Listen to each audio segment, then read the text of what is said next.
Good morning, everyone, and welcome. Today, I would like to speak with you about how the world is changing and the increasing prominent role that cyber as a threat is playing. I would also like to discuss how we in Israel deal with this threat. The new era in which we live is defining by change. The entire world is changing organism, continuously adapting itself, sometimes in huge leaps, and sometimes by means of small movements.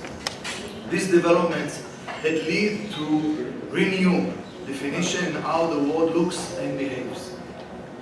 The world is a volcano of happenings, has overflow of contents, events, a multitude of players, a non-stop stream of tons of information. Sometimes the contents are restrained within, but more often they not. They explode unconcerned and overwhelm us with their shareholders. This all happened as a lightning quick tempo, faster than a speeding bullet and more powerful than locomotive. There can exist in a virtual avalanche of events as occasionally the individual impact of an event is stronger than it was before it. The competition is stronger among the event causes to maintain status as the leader of the pack, so they evolve to become even more creative, and with this evolution, the intensity and the frequency of events increases as well. Lines and borders, which once clearly divided subjects, have become amorphous and porous. And the traditional rules of the game have gone out of the window.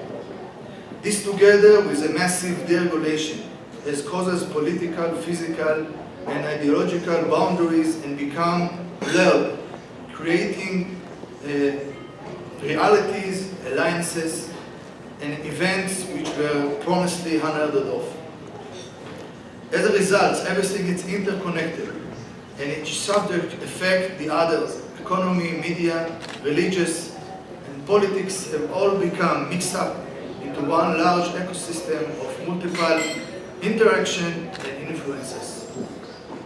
Mountains are often made out of molehills, which can be seen, for example, which is small regional conflicts that erupt to international crisis.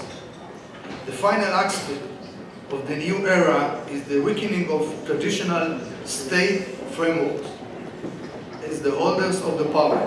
In our new world order, we see that the east of the seat of the power is resting more and more with individuals, groups, and masses, as well as the reorganizations and super corporations.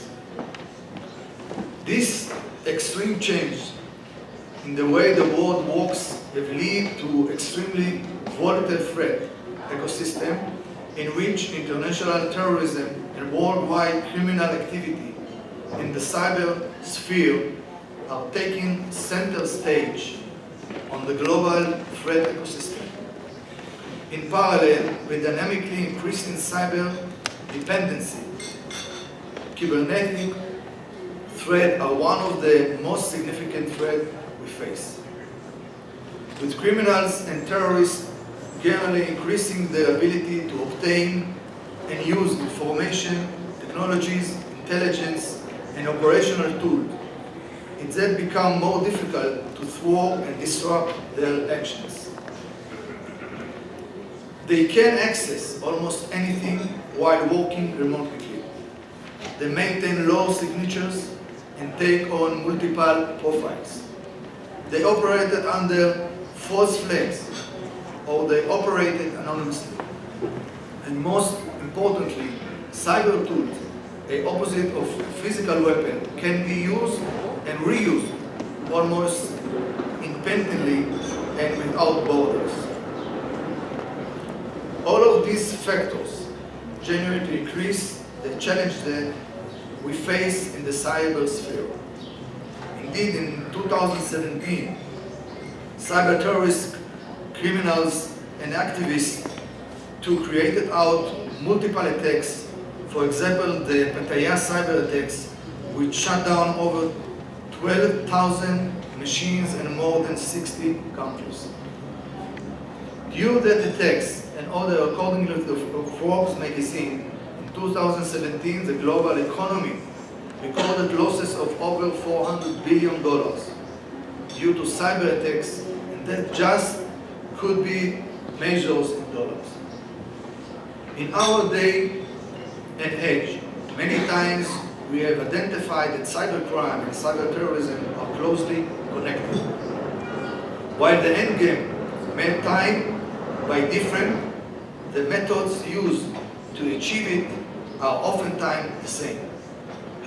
The way in use for psychological warfare, fraud, acquisition, data stealing,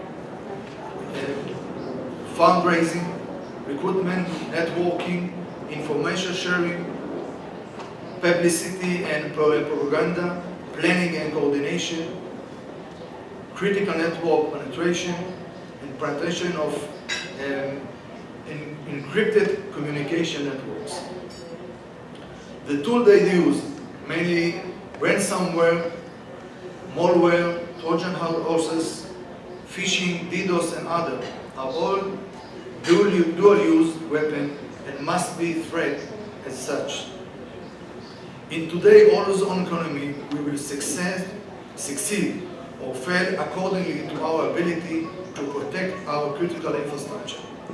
Within the threat sphere, there was emerged a new and far more challenging this vector.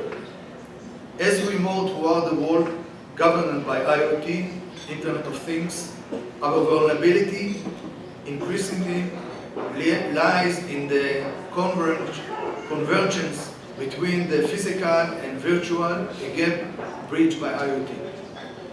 This, ladies and gentlemen, is not only our Achilles heel, but the sweet spot for our enemies and adversaries. Everything in the near future, from our cars or our coffee makers, from our pens to our toothbrushes, will be portal for the bad guy to explode. Those devices close to us, our smartphone, computers, and watches, will be exploded.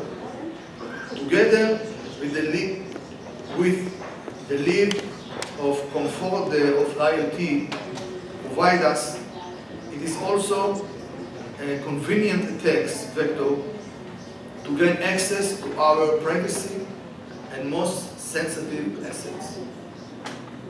These portals also represent a window into one of the society's most vulnerability assets, our critical infrastructures.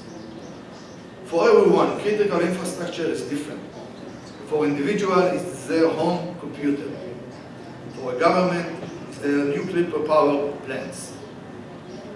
As our daily lives become more and more integrated with the technology that surround us, large and small scale attacks alike on military and civilian infrastructure can lead to large damage.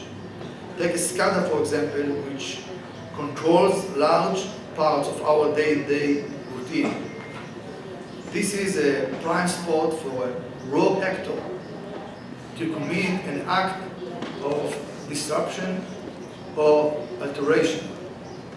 They can also leverage a weak spot of problem acquisition and retransmissions, rendering the SCADA useless, and even worth turning into a weapon. So what is our solution? Synergy, intelligence, proactively, and ability to engage. Let me explain. There are two threat planes, cybernetic and kinetic. Kinetic threat can be described as a low-tech ways of carrying out attacks, and the cybernetic threat are high-tech, such as the cyber attacks. In the cybernetic arena, there are three different types of threat. CNH is called computer network attacks, CNE computer network exploitation, and CNI computer network influence. The threat characteristics are: 1. The number and variety of adversaries that we encounter, such as nation-states, terror organizations, activists, and fraudsters, to name a few. 2. A lack of operational depth for which to maneuver due to the short warning period that we have before attack is carried out. 3. The soft value which the internet presents to the bad guys. It only takes one innocent mistake and they are in. 4. In the past years, we have been witnesses to the rise in threat intensity from insiders' action, which have the potential to cause large amounts of damage. In the past years, cybernetic and kinetic have become one and the same, and it's impossible to deal with one without dealing with the other. Two common thread that runs through this thread is that they all use the same basic logic and works towards the same objectives. They want to spy, steal data, expose secrets, and terrorize their targets, whether for political or financial gain. What is way an integrative approach to this threat is so important. One cannot exist without the other, and measures must be put in place in order to ensure that the virtual and physical operate is complete harmony, and solution must be well balanced between these two spectrums. So how is the gap bridged? I can tell you what we did in Israel. So after understanding both the cybernetic and kinetic threat plans, both separately and together, we look a good hard look at our working concept. And after we did that, we decided we needed to upgrade them. So update them. The first change was a switch to policy to proactivity. Proactivity, I mean, and we did this by making sure to maintain a presence in and accessibility to all the areas in which our adversaries and enemy active. This includes the far corners of cybersphere, including the darknet and deep web.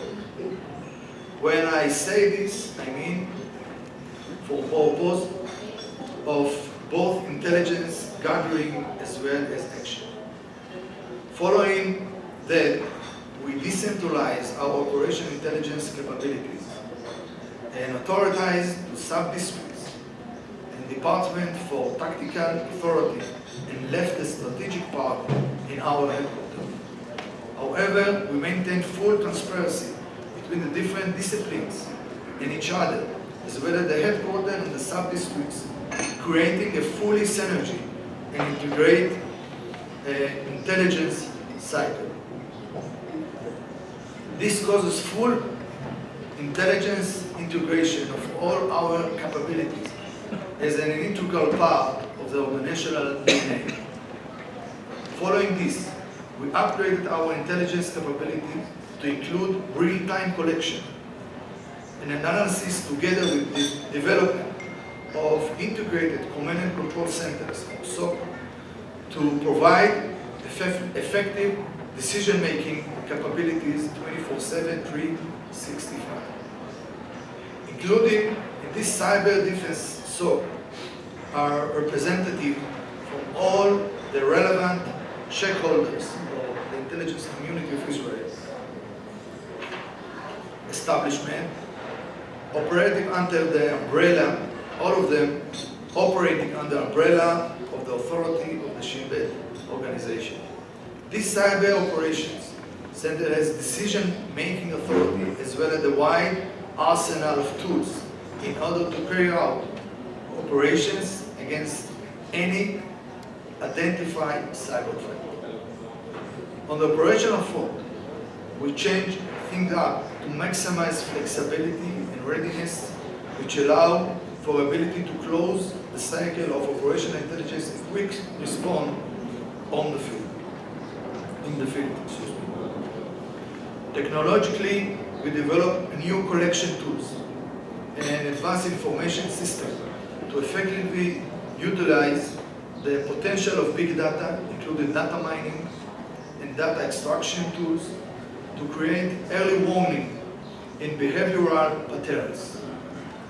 This allows us to forge all the different types of information and intelligence in a comprehensive, real-time picture in our adversaries' activities and the intention, and create an actionable intelligence.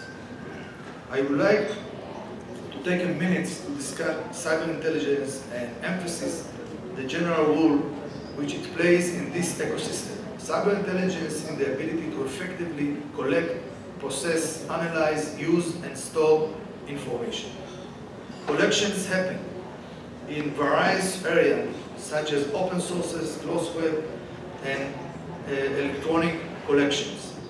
As I mentioned before, the organization ability to turn the information into actionable intelligence is the difference between failure and success.